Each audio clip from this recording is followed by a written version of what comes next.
Lumabas na sa Philippine Area of Responsibility kaninang umaga ang bagyong Emong.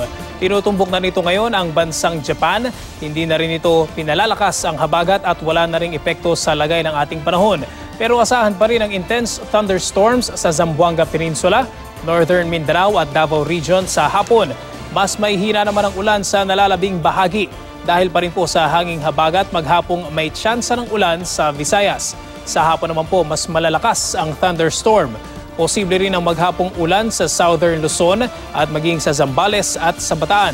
Sa hapon, uulanin na rin ang natitirang bahagi ng Luzon at mas malalakas ang ulan sa Ilocos, Cordillera, Mindoro at maging sa Palawan. Mula umaga hanggang gabi naman, may posibilidad ng ulan sa Metro Manila. Inaasahang magtutuloy-tuloy rin ang thunderstorms sa susunod na 3 araw. Yan po ang latest mula sa GMA Weather. Magplano para sigurado. I am ready. Serbisyong totoo ng GMA News.